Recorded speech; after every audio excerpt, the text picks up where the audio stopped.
Quem tiver com a palavra de Deus, abra em Marcos, capítulo 10, versículo 35 a 40. Foi o evangelho de domingo, né? Tiago e João, filhos de Zebedeu, foram até ele e disseram-lhe: Mestre, queremos que nos faça o que te pedimos. Ele perguntou: que quereis que eu vos faça? Disseram: concede-nos na tua glória sentarmos-nos um à tua direita e outro à tua esquerda.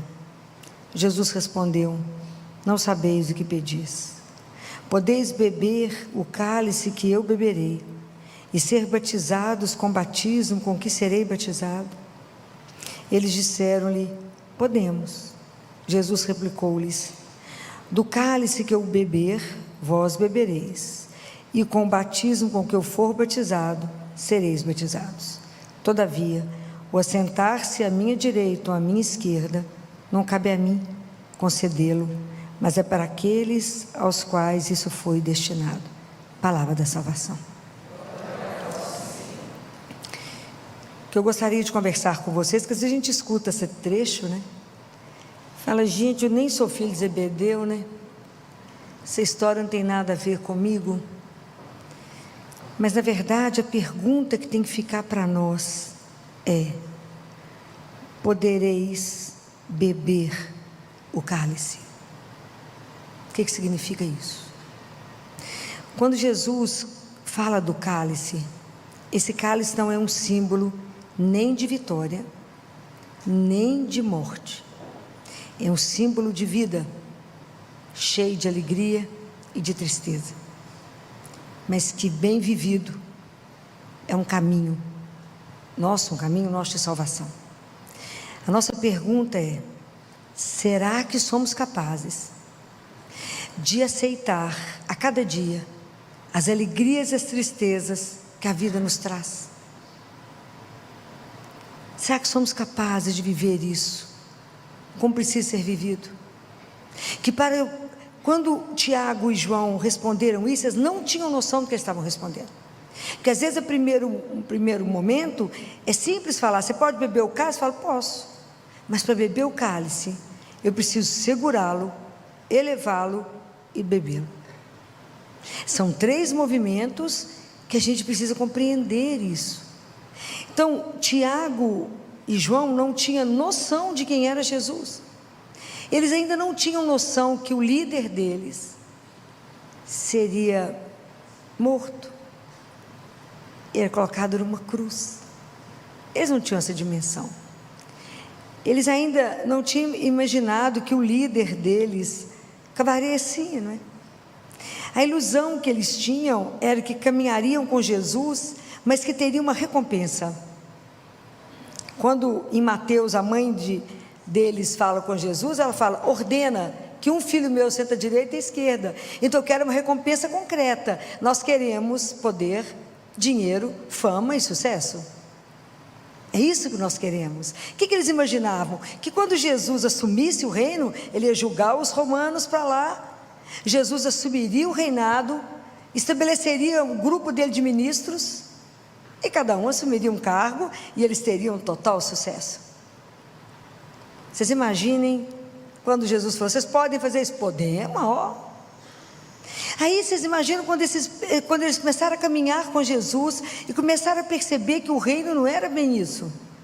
Quando é que eles podiam imaginar que eles iam ter que viver daqueles sim? Quantos sims?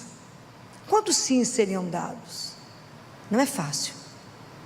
Vocês imaginam o desafio que eles foram compreendendo, porque independente deles quererem isso, o homem Jesus havia seduzido o coração deles. Que diante de Jesus eles tinham vivido coisas que nunca mais eles iriam viver. Viveram uma liberdade interior, viveram e viram um amor, um cuidado, né? Tudo que Jesus fez com cada pessoa, toda a forma de Jesus conduzir tudo, aquilo havia seduzido o coração deles. Havia seduzido. Mas eles já tinham ouvido falar, mas não tinham vivido o que Jesus disse, que uma coisa é ser servo, outra coisa é ser senhor. Você tem que ser o servo e não o mestre. Você tem que lutar para ser o último e não o primeiro. Vocês imaginem o que é viver isso na prática. Uma coisa é ouvir, outra coisa é viver. Imagina quando eles forem entendendo o que significava essas coisas que Jesus falou. Que eu vou andar com ele, mas a recompensa é nenhuma. Então, vivendo no mundo onde vivemos, onde tudo que eu faço, o propósito tem que estar ali imediata, resposta imediata. Quando Jesus faz essa proposta, faz proposta para nós e fala: podeis beber o cálice, podeis de verdade pegar a sua vida nas suas mãos e assumi-la, e entender que a sua vida é uma vida bem-aventurada, desejada, querida, sonhada, com um propósito, que a nossa vida é um emaranhado tanto de alegria quanto de tristezas, frustrações, decepções, mas que vamos poder viver isso sob a ótica de Deus. É um caminho que poder assumir a nossa vida e falar: essa é a minha vida, esse é o meu propósito, isso que está marcado é para mim viver. Eu não posso viver a vida do outro, eu tenho que viver a minha vida. Então não tem que ter olhar estrábico, eu tenho que assumir a minha vida e vivê-la de verdade, naquilo que eu creio, baseado nele. Não é uma opção fácil. Essa proposta que Jesus faz para nós, ela é um salto absurdo, é um salto espiritual muito grande, porque caminhar com Jesus, beber esse cálice, né, ele não nos dá garantia de absolutamente nada. Nós vivemos num mundo que a gente quer garantia absoluta de tudo. Eu quero ter previsão acertada do futuro, eu quero ver, andar com Jesus é ter a vida virada do avesso, é ter garantia zero do que vai acontecer, porque a gente tem que aprender a viver um abandono incondicional, uma confiança ilimitada em Deus nosso Pai. Por isso é tão difícil beber esse cálice, porque a gente quer garantias, a gente quer um papel passado. Fala: Jesus, eu vou fazer essas coisas para você, mas só vai me dar. Não é isso? Então, por isso essa pergunta mexe tanto conosco, né? Podeis assumir a sua vida? Podeis assumir que no meio do seu sofrimento, que quando você está sendo esmagado igual uva, você ainda não tem dimensão do vinho que você está sendo transformado. Você não vai fazer da vida do outro, porque você está vivendo uma dor, uma outra dor. Será que somos capazes disso? Nós podemos ver quando Jesus estava sofrendo lá no Monte das Oliveiras, e Tiago e João estavam lá, claro que não deram conta porque dormiram. E quando Jesus, no meio da tristeza, é consolado por um anjo, né? Está lá em Lucas. Isso é tão interessante para a gente começar a compreender essas coisas da dor, né? Quando Jesus levanta, porque ele percebe os passos que o pessoal está chegando, Jesus chega diante deles e eles falam, Jesus pergunta: a quem procurais? Eles falam: Jesus de Nazaré. Ele fala: sou eu. A turma cai, não é? E Pedro, quando eles vão em cima de Jesus, Pedro pega uma espada e corta a orelha de Malco. Malco era mais ou menos um diácono, ele trabalhava para Caifás, e o sonho de Malco era ser um sumo sacerdote, era substituir Caifás. Mas está escrito no livro do Levítico que para ser um sumo sacerdote você não podia ter nenhum defeito físico, e ele tinha que ser ungido. Então era ungido a ponta do dedo polegar direito, o polegar do pé, dedo da mão direita e a orelha direita. Aí vem Pedro e corta a orelha de Malco. Desespero de Malco, porque ele não cortou no orelha, ele cortou todos os sonhos da vida de Malco. Malco não poderia mais nem servir ao templo, ele teria que ser um indigente. Vocês imaginam, Jesus vivia naquele momento a maior dor da vida dele, de angústia. Ele não fez da dor dele a dor do outro, ele pegou a orelha de Malco, pôs no lugar e mandou Pedro guardar a espada. Devolveu ao Malco o direito dele de sonhar, devolveu a ele tudo, né? Devolveu o sonho, devolveu a vida de Malco. Aí eu fico pensando, às vezes, na nossa dor, né? Quando a dor nos pega de jeito, o sofrimento chega. Até a gente conseguir entender no sofrimento a grandeza de Deus. E a partir do momento que eu vejo a grandeza, eu vejo a presença dEle na nossa vida, a gente não vai se sentir só. Mas é um caminho.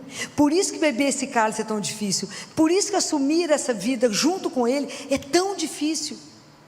Por isso que isso é um caminho de disciplina dura.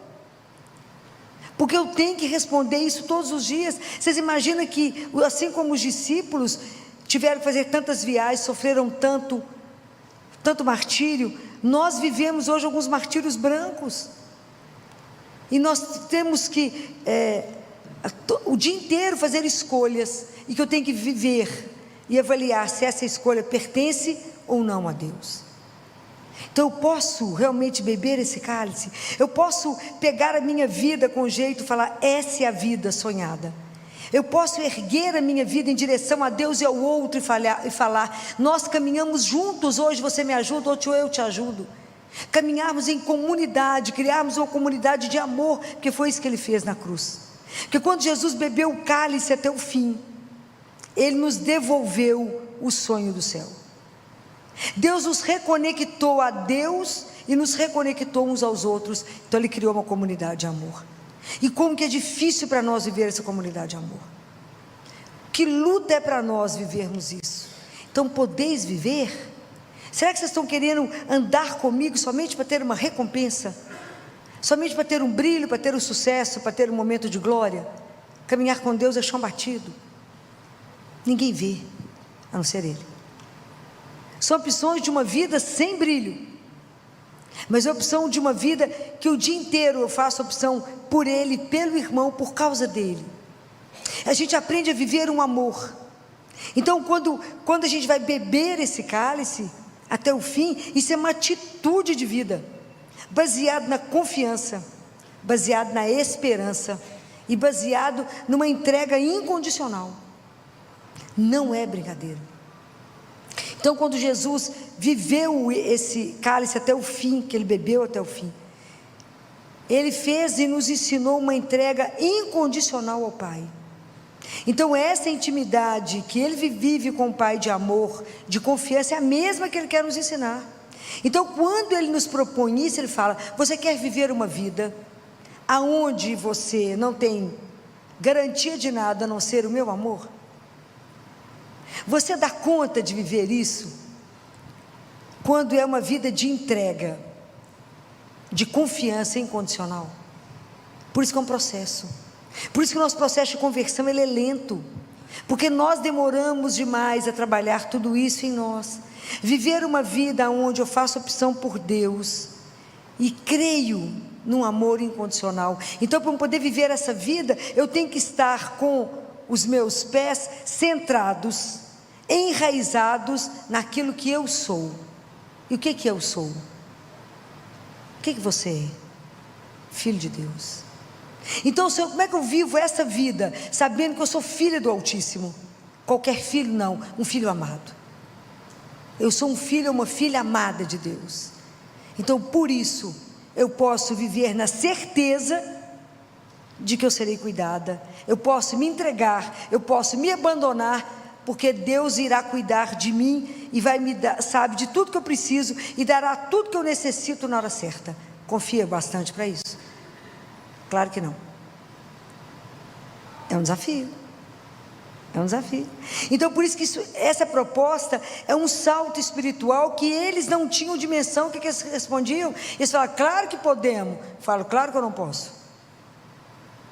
Claro que eu não posso, Senhor. Porque eu ainda preciso de garantia. Eu ainda falo, Senhor, você vai fazer mesmo direitinho? Eu vou pular aqui, mas o Senhor vai me segurar? Eu posso cair.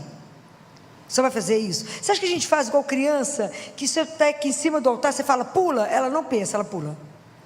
Nós precisamos de garantia, mas se eu fizer isso, será que... Nós temos dúvida básica se eu rezo, Deus escuta. Estou falando mentira? Não. Eu entrego as coisas para Ele, fico desesperado, em poucos segundos falo, Ele não escutou, Ele não vai fazer, então eu mesmo faço. Eu acabo de falar com Ele, eu mesmo tomo atitude, faço errado. Como é difícil viver o silêncio diante dEle. Como é difícil viver a entrega. Como é difícil viver nessa ação nossa de falar: eu creio, eu sou filha, eu sei que não serei abandonada, que Ele cuida de mim. E ter uma vida de coerência com isso. Não é uma brincadeira, porque ela exige de nós, que eu sempre digo para vocês, nós temos que ter disciplina. Nossa disciplina de oração, gente, ela é fundamental, para que a gente dê conta de falar: Senhor, eu quero viver uma vida espiritual. Viver vida espiritual é viver com e no Espírito Santo de Deus. Não tem outro caminho, não tem outro Espírito para vocês viverem, não, é nesse.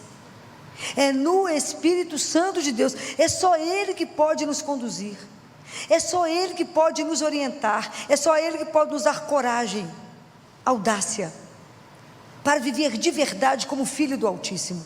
Eu sempre falo com vocês que o maior desafio da nossa vida é viver uma vida, ser filho do Altíssimo. Não tem um desafio tão grande quanto esse. Ter um comportamento que revela que somos filhos dele.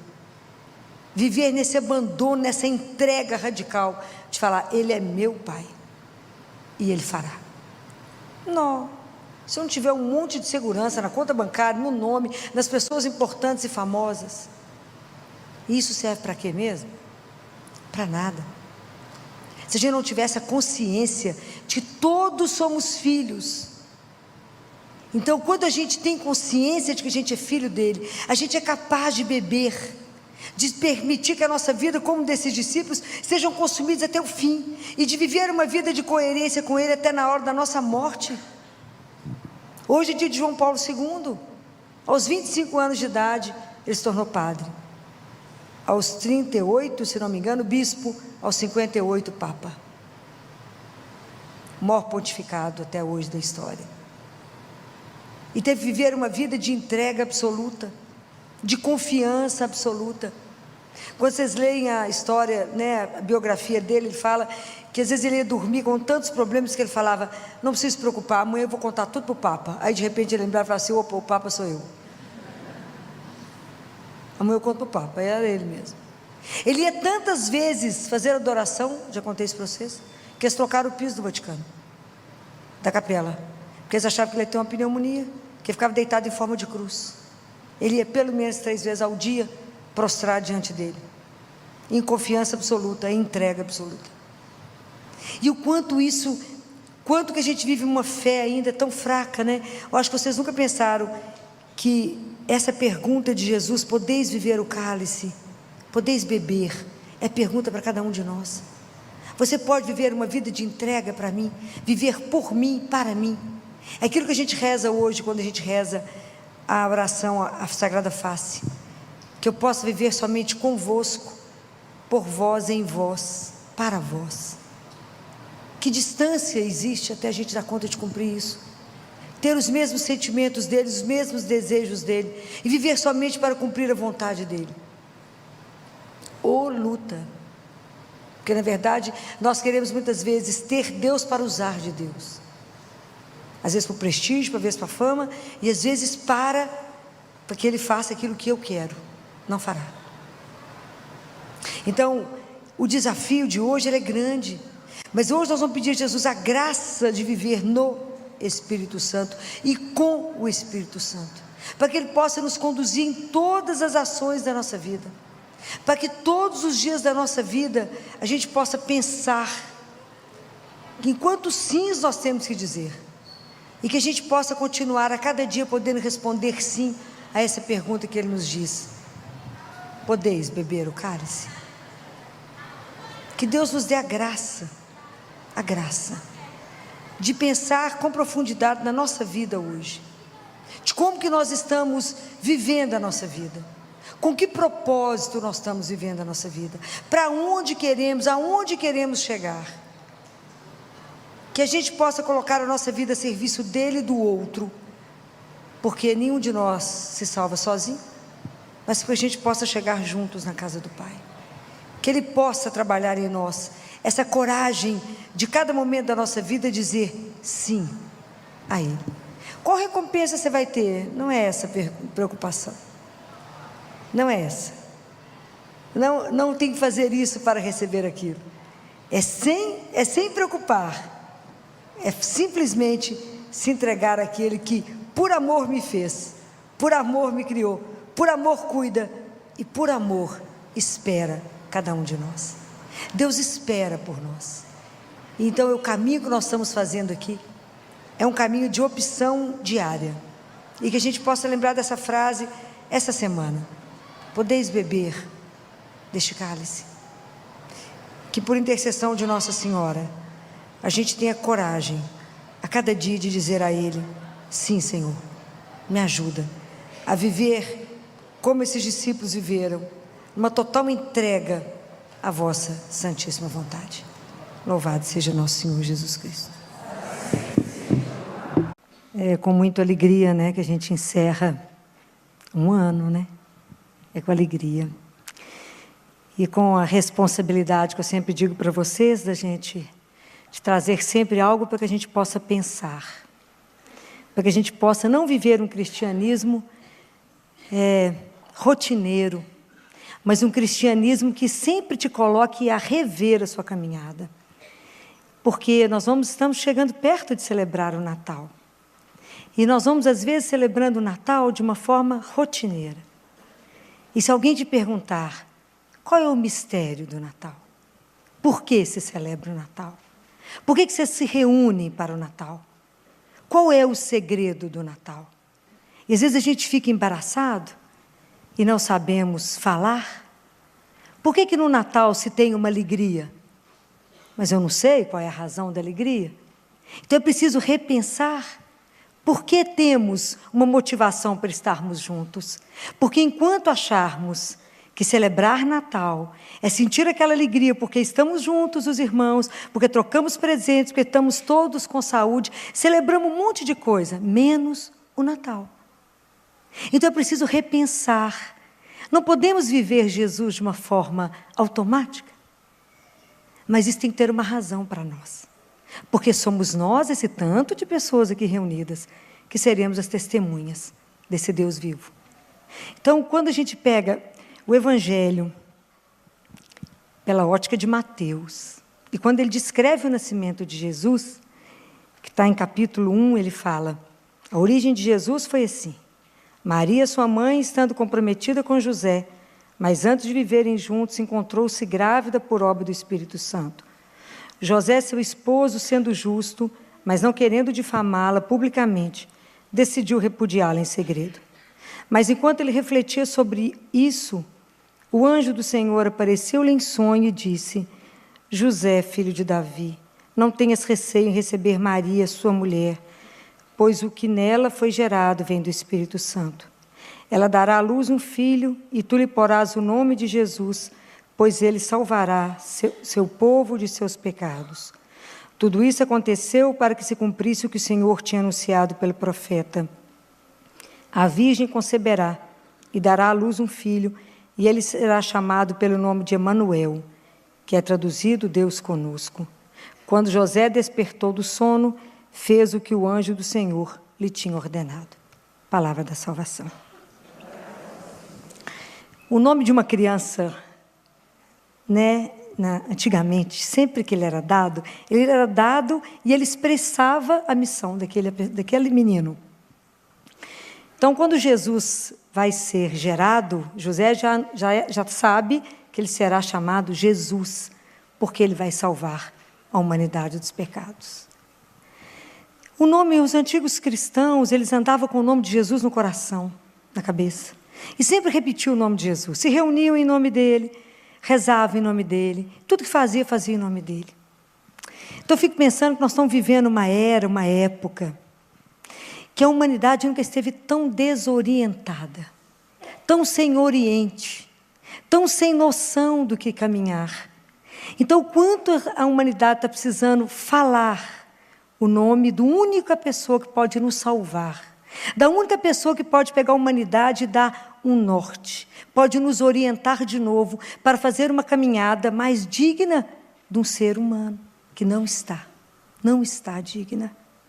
Então, hoje em dia eu fico pensando que mais de 20 séculos depois do nascimento de Jesus, a gente está precisando, como cristão, reaprender a falar o nome dele, reaprender a falar Jesus, com doçura, com firmeza na nossa fé, com o propósito de uma conversão, com o propósito de assumir o nosso testemunho cristão, de falar Jesus com muita propriedade, de ter um coração aberto para dizer, eu creio em Jesus.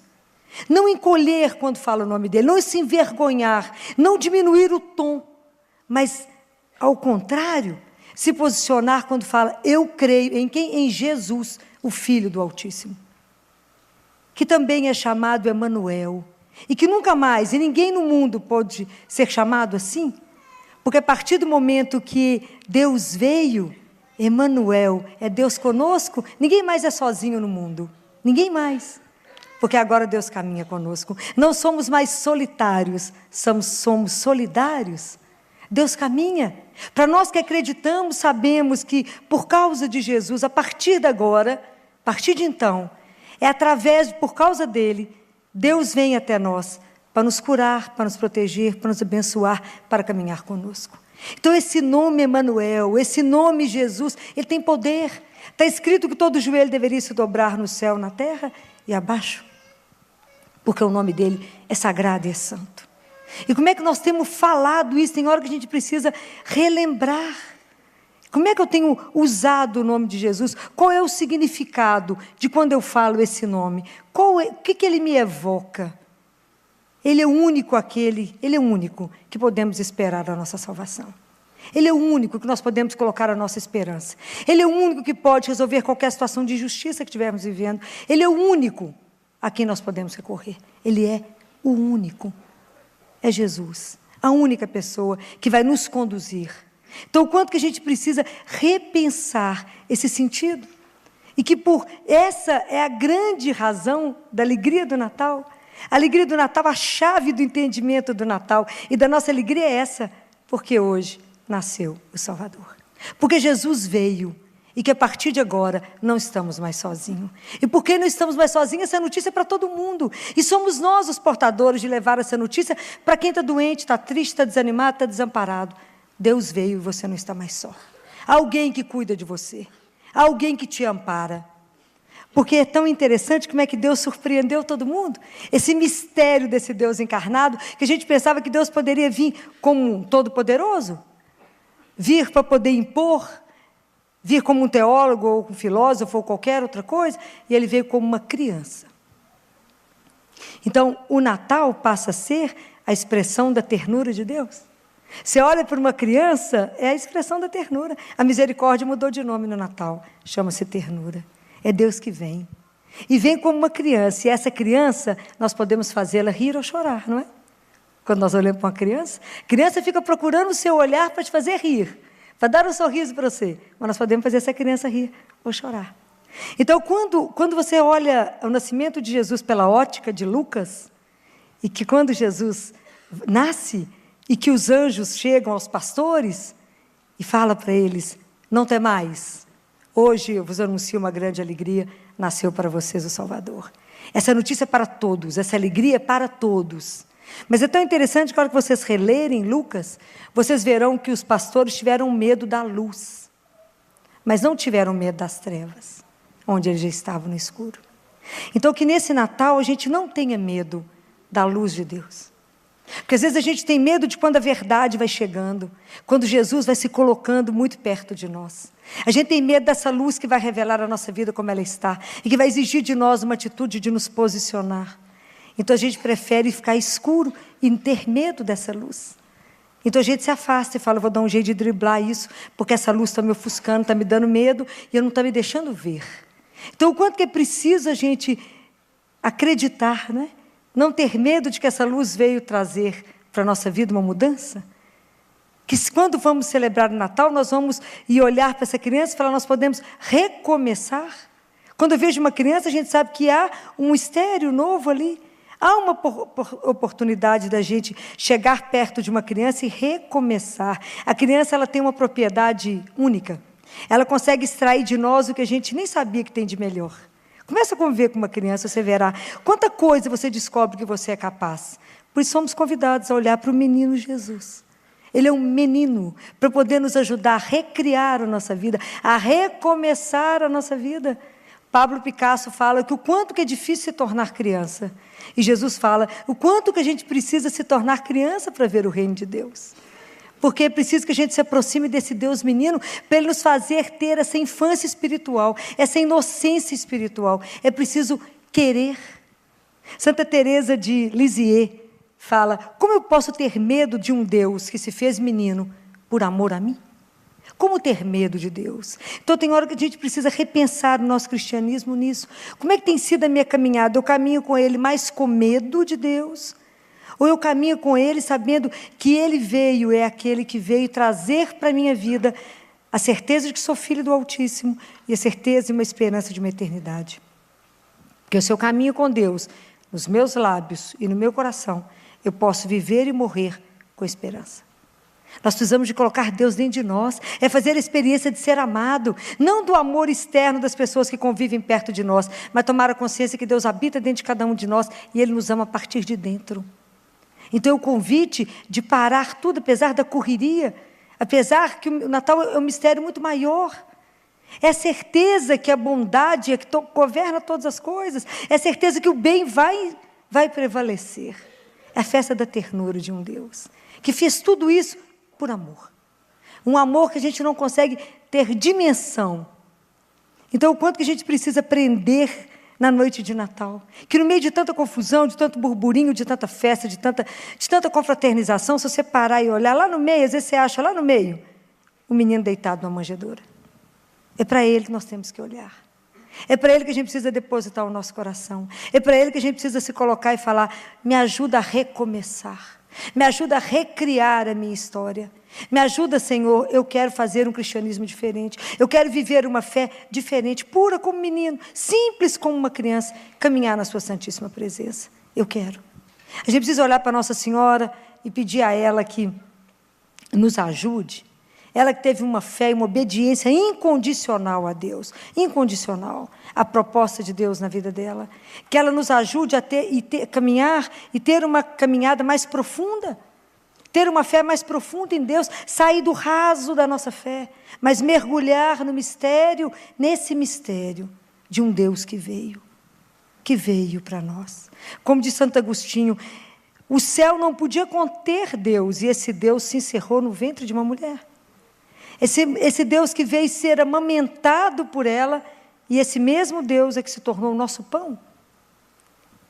Então é ela que vai nos ajudar a viver com mais profundidade, uma fé de mais compromisso, sair dessa infância, às vezes, não é da infância espiritual, mas de uma fé infantil, mas viver com compromisso a nossa fé.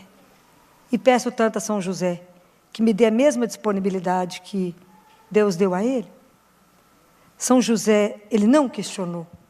Todas as vezes que Deus se manifestou a São José, foi por sonhos. Eu fico imaginando como é que a vida dele foi atordoada.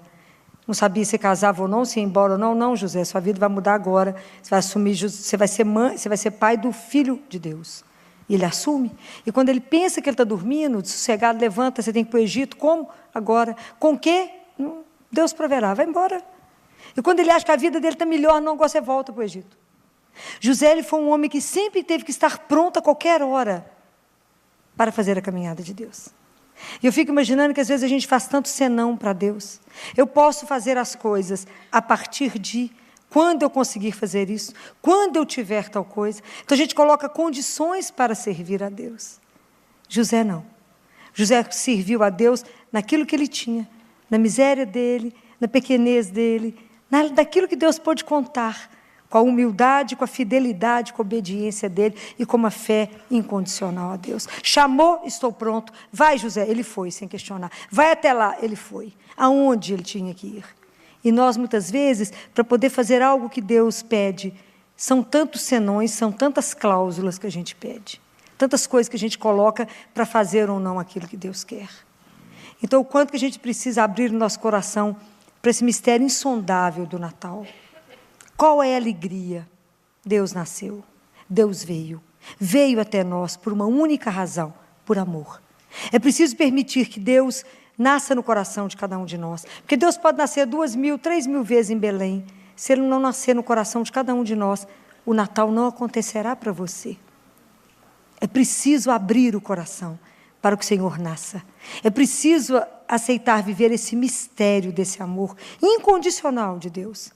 Querer caminhar como uma criança na mão dele, de mão dada com ele. Caminhar com Deus. Como diz Santo Agostinho, que Deus quis vir, né? Deus veio. Deus veio porque o pão precisava passar fome. Porque a fonte precisava ter sede. Para que a luz pudesse dormir. E para que o caminho se cansasse de caminhar. Então é preciso a gente parar diante desse mistério de Deus, que ele é um mistério insondável de amor. E que isso possa preencher o nosso coração de uma alegria, simplesmente porque a partir de hoje não somos mais sozinhos. A partir do momento dessa consciência de Deus, alguém caminha conosco. E esse alguém é Deus. Que tem um projeto maravilhoso na vida de cada um.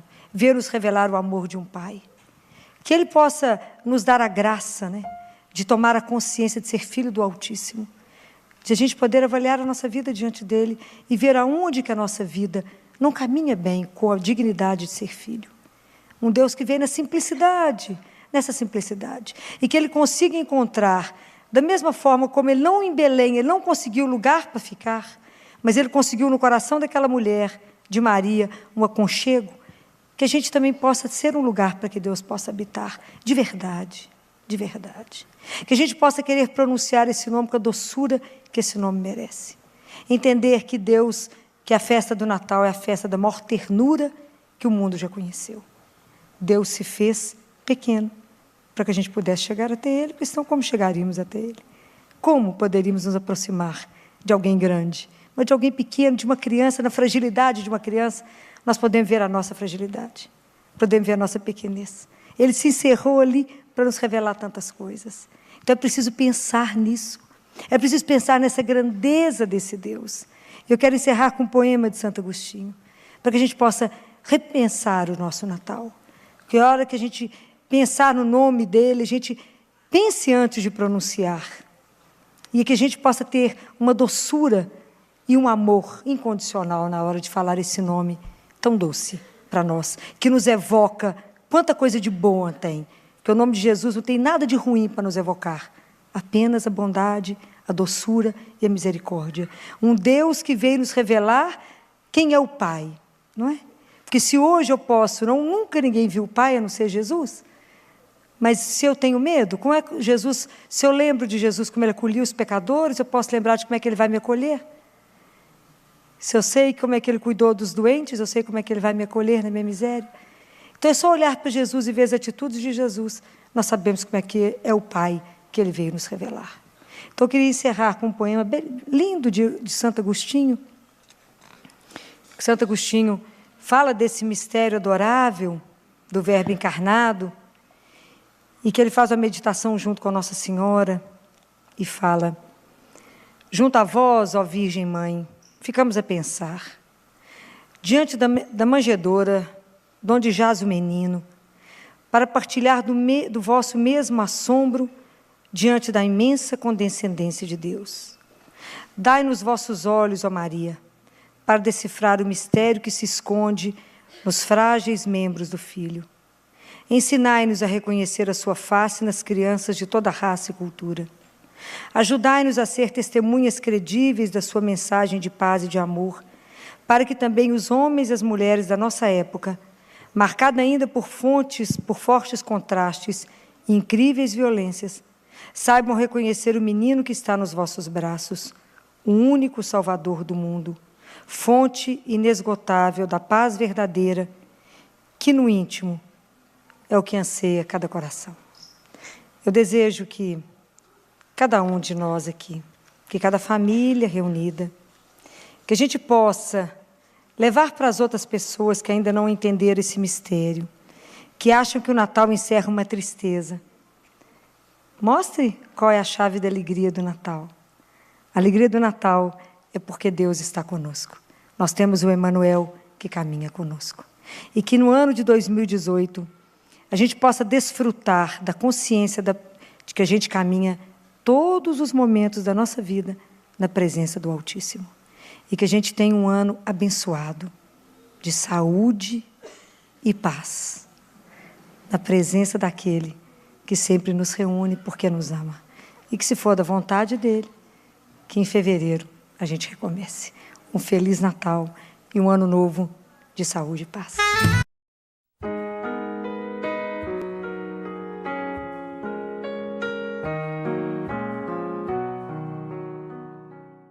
Olá, sejam bem-vindos à Paróquia Nossa Senhora Rainha, no bairro Belvedere, em Belo Horizonte. Hoje, no programa Palavra de Fé, a nossa convidada é a médica pediatra doutora Filomena Camilo, com o tema Transforma no Senhor.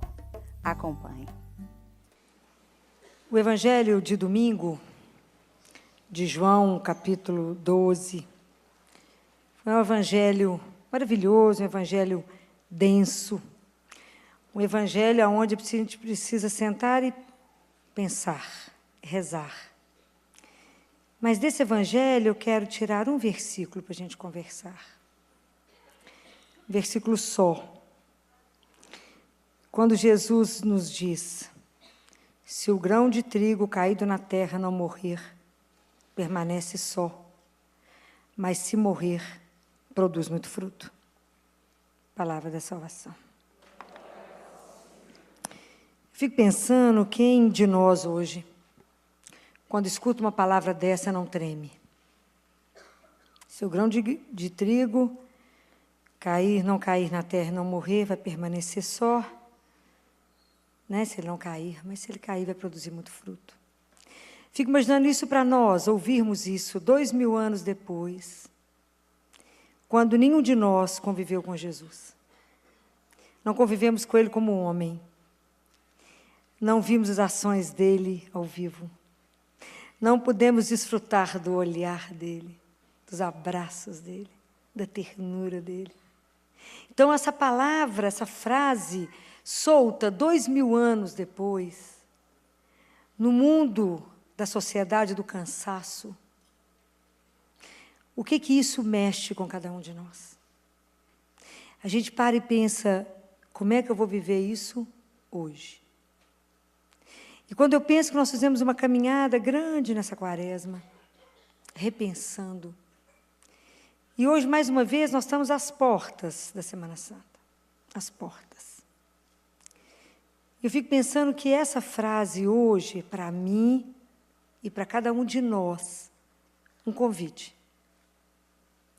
Um convite a estar, porque aqui, diante de uma frase dessa, nós estamos diante do mistério do amor.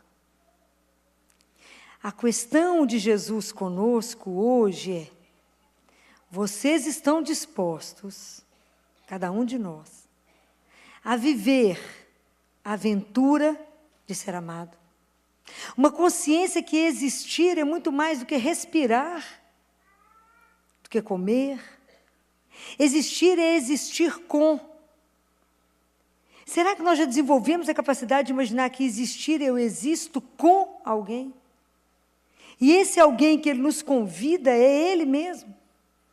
Então, você está disposto a entender que a sua vida e que Deus te convida para viver é uma proposta muito além do que a gente pode imaginar? Ele nos convida a estar diante de um mistério. O que é isso, Senhor? Se o grão de trigo não morrer, como é que eu posso ver isso hoje na minha vida simples? Na minha vida só de trabalho ali, como eu vivo essa frase de Deus? Como que isso vai mexer comigo? Entender que a nossa vida, nenhum de nós é pronto, mas que cada um de nós é uma série de transformações. A nossa vida é um eterno recomeço. Nós estamos sempre começando de novo.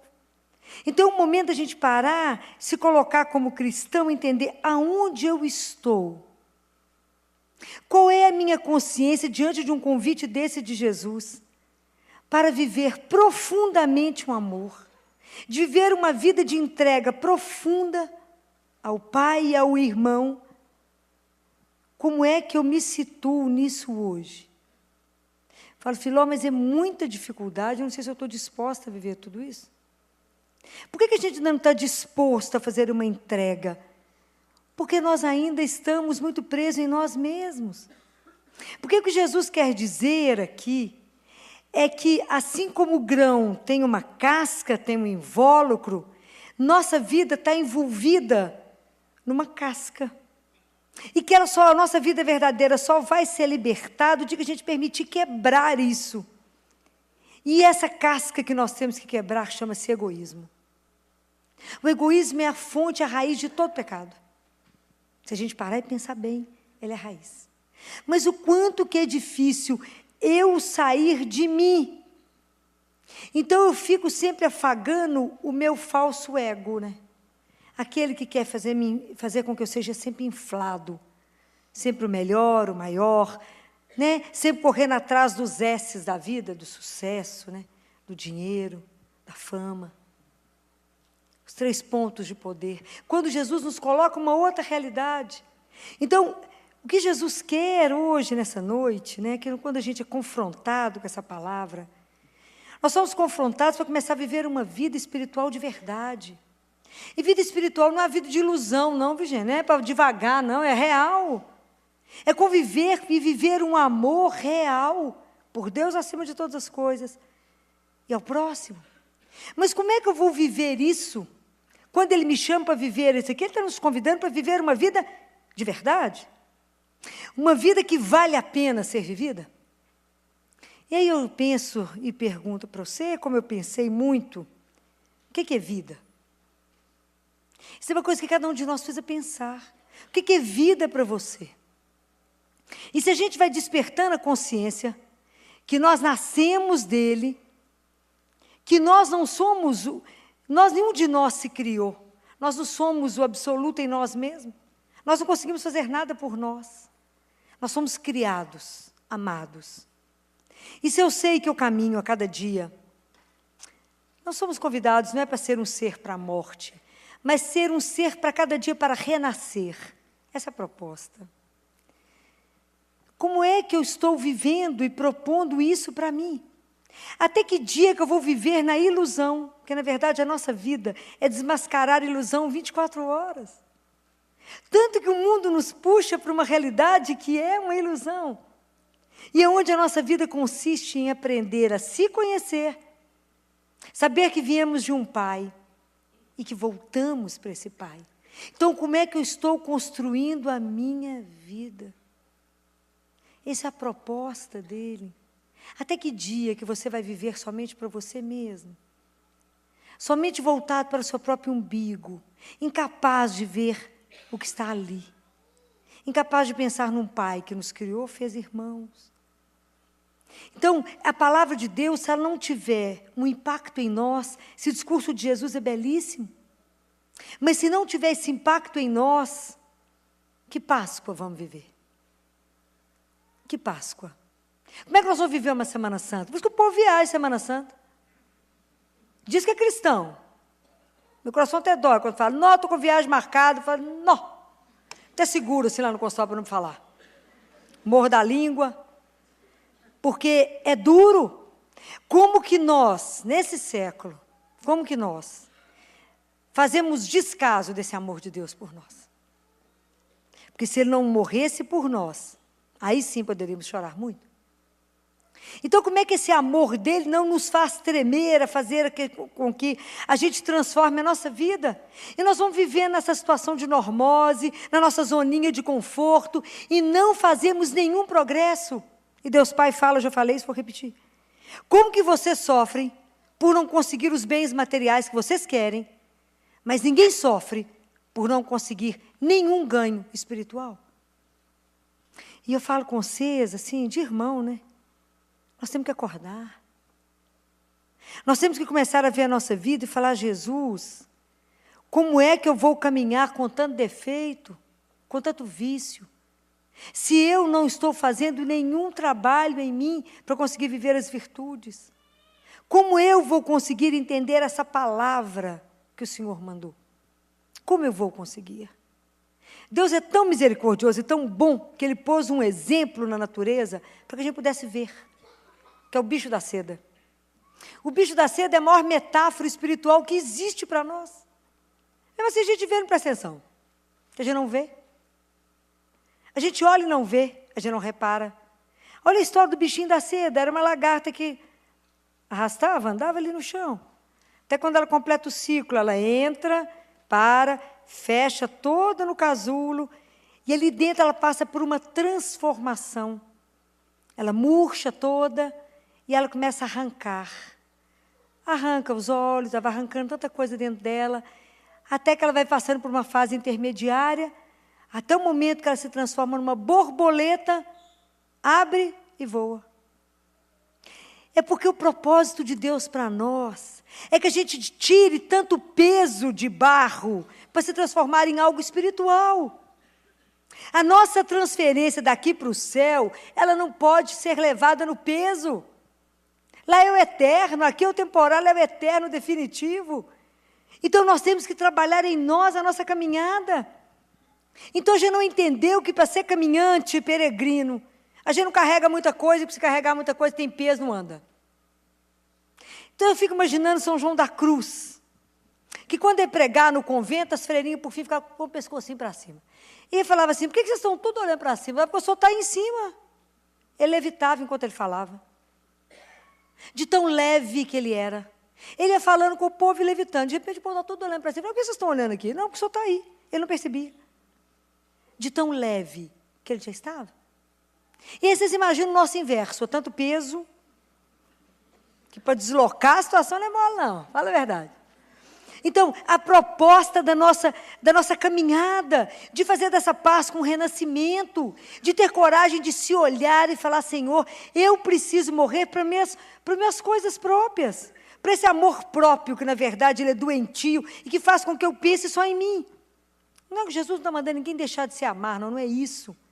É esse exagero do amor próprio exacerbado que me impede de ver o outro. De que a gente não consegue ver aquilo que Deus fez. Que nós todos estamos aqui, somos irmãos. E estamos aqui apenas para viver um desafio, de aprender a amar. Mas se a gente não quiser, pensem nisso. O amor é a maior seiva que põe todo mundo para andar. O amor é aquilo que traz vitalidade para você. Percebe alguém apaixonado? Ele tem uma força, uma energia para trabalhar louca. Quando ele está apaixonado. Se ele perde alguém e fica na tristeza, no desânimo, só quer a morte. É assim? É assim. Porque o amor é uma energia que te traz vitalidade. A ausência de amor em nós nos faz ficar abatidos. Tira a garra da vida.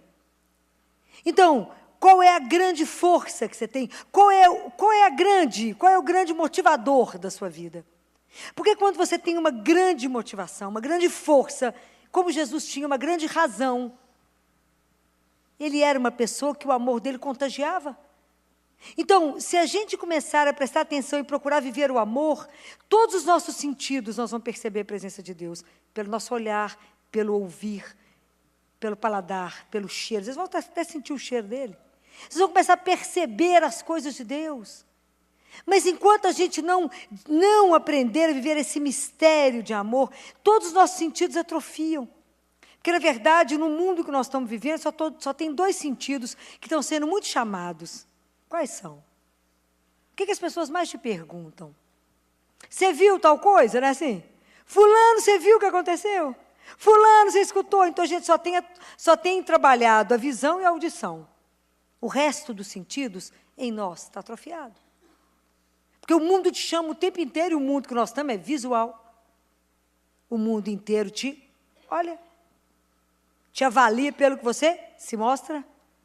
No mundo que não te convida a ser nada, mas a ter muita coisa. Fiquei tão triste que eu fiquei sabendo que tem uma escola de medicina em São Paulo, interior de São Paulo, que é onde os estudantes só balançam um para o outro a chave do carro para disputar qual é o carro mais chique. Fiquei tão triste quando eu fiquei sabendo disso ontem, tão triste. Que não é essa a missão, ser médico. Fiquei tão triste. Porque se são só estudantes, se balançam a chave um para o outro, para ver quem tem mais poder, que não é dele, é do pai. Que coisa lamentável que eu criei. Se fosse meu filho, eu ia chorar muito de saber o que eu criei. Um nada. Um nada. Porque o que essa pessoa tem? Nada. Tire tudo dela e ela será o quê? Nada. Isso é muito triste. Porque quando o ser humano, você vai avaliar quando você puder tirar tudo e descobrir quais os recursos que ele tem para permanecer de pé. E a gente tem que dar para o Filho Deus. O resto ele luta para conseguir. Isso é muito sério. Isso é de chorar.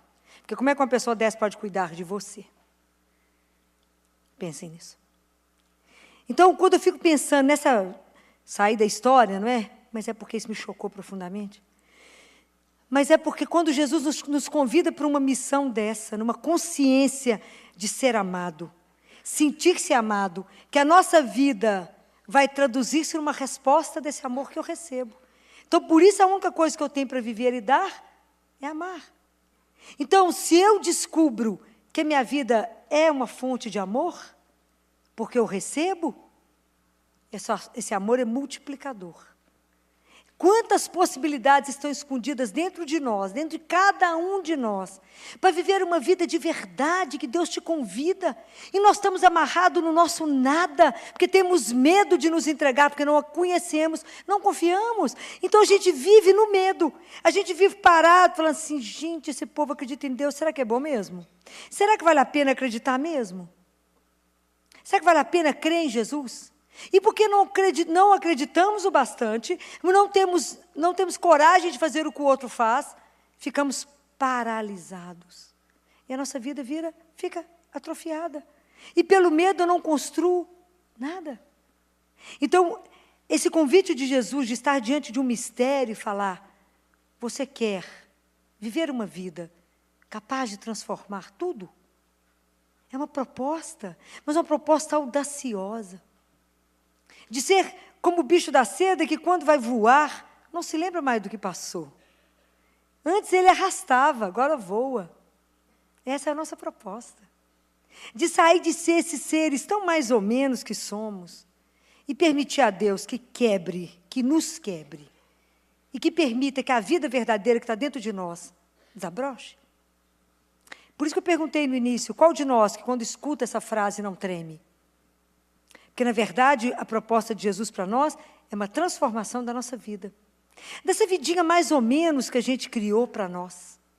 Eu falo que a gente se prendeu no nosso próprio ateliê, tão pequenininho, com sonhos tão pequenininhos, tudo tão pequenininho. E Deus tem um sonho tão grande para cada um de nós. E nós estamos fechados, porque temos medo de Deus.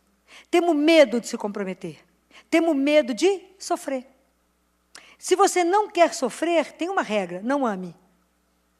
Porque se você amar, você vai sofrer. Você vai se comprometer com o outro. A dor do outro vai ser a sua. Você vai trabalhar com, o que é compaixão? Eu estou com o outro. Então é preciso que a gente repense a nossa caminhada de cristão. E falar o modelo que eu tenho de um Deus que veio nos ensinar a ser humano, é aprender a viver o amor até o extremo que ele viveu. Então, por que eu estou vivendo a minha vida tão encerrada em mim mesmo? Me fechada, bloqueada, e eu não quero me encontrar. Porque a proposta de Jesus conosco é encontro. Que o amor te leva a encontro. Encontro real, não é encontro virtual, não. Não é no computador, não. É de verdade. É claro que é mais fácil conviver pelo computador. Porque aquilo, quando você não gosta do meu batom, não gosta da minha roupa, eu deleto. E ali eu reino. E ali eu sou o que eu acho que eu devo ser. Quando eu estou tete a tete, eu tenho que enfrentar alguém. Eu tenho que confrontar as ideias e tenho que assumir aquilo que sou. É difícil. Então, o mundo virtual me aceita. O mundo real vai me questionar, vai cobrar. E a gente tem medo das convivências. A gente tem medo uns dos outros. A gente tem medo de viver, eu acho. Por isso ficamos tão fechados. E vivemos um mundo onde a gente vive uma grande rede de comunicação, e o povo nunca foi tão sozinho. Vocês escutam as pessoas falando, mas com quem eu vou falar isso? As pessoas não têm tempo. Por isso que eu falei que nós vivemos uma sociedade do cansaço. E aí a gente escuta Jesus falando, vinde a mim todos vós que estáis cansados, e eu vos aliviarei. Então ele nos seduz quando a gente escuta uma palavra dessa, sim. E ao mesmo tempo fala, Senhor, eu não sou capaz de viver isso. Não somos mesmo, não. Mas eu quero viver isso. É diferente? Eu quero viver. Como que eu vou viver? Pela sua graça. O Senhor me dá o caminho. Me ajuda, porque eu quero viver uma vida de cristão de verdade. Eu quero fazer as transformações que a vida exige para que eu possa voar. Então, que eu não tenha medo de arrancar em mim aquilo que não está bom. Aquilo que o Senhor olha para mim e fala, isso não está de acordo. Mas Ele não vai arrancar, simplesmente arrancar. A convivência com Jesus é algo tão encantador, que Ele vai te levando, Ele vai te mostrando aquilo que não está bom. E é você, por livre vontade, que fala com Ele, Jesus, isso não está de acordo com o meu fato de eu ser cristã e ser um filho de Deus. Isso não está de acordo. Ele não invade. Conviver com Jesus é uma das coisas mais deliciosas, mais encantadoras, porque Ele não vai te punir, ao contrário. Ele vai nos levando a ver. Jesus é aquele que nos tira a cegueira. Ele que vai abrir os nossos olhos para a realidade. Você fala, uai, é assim engraçado, eu vi de outro jeito. Ele fala, é porque naquela época você via assim, distorcido. Quando eu te mostro, você fala, é assim, assim não pode. Ele fala, assim não está bom para o seu comportamento de cristão.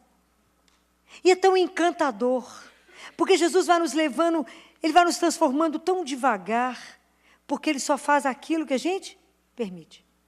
Ele só entra na sua vida à medida que você abre um espaço. Mas é porque nós estamos numa época rica, que é a época da Quaresma, é a época que nós vamos adentrar a Semana Santa, é a época que eu preciso parar e falar, Jesus, como é que eu caminhei até aqui? Eu não sei como é que eu vou, quanto tempo eu tenho, isso é uma coisa que me aflige. Porque eu lembro de quantas pessoas, eu já fui numa terdeia atender, pessoas que nunca me viram, não, já me viram, tinham me visto. Eu que nunca os tinha visto, e pessoas que na hora da morte ou diante de doenças, um senhor com câncer de esôfago, com uma sonda, não conseguia engolir nem a própria saliva, e ele me agarrava, me pegava na mão e falava, por que eu não fiz isso? Por que eu não vivi isso? Por que eu rezei tão pouco? Por que eu fiz tão pouca coisa? O porquê. Nunca deixe a sua vida chegar nesse momento. O convite de Jesus é para agora. É para hoje. Colocar a nossa vida a serviço de um amor maior. Entrar nesse mistério de viver o amor. Isso não tem preço. Poder se julgar nisso e ser transformado. Quanta coisa, nós é que vamos ganhar. A gente acha que vai segurar a nossa vida, não, nós temos que perdê-la, mas perder por uma causa grande. Ter a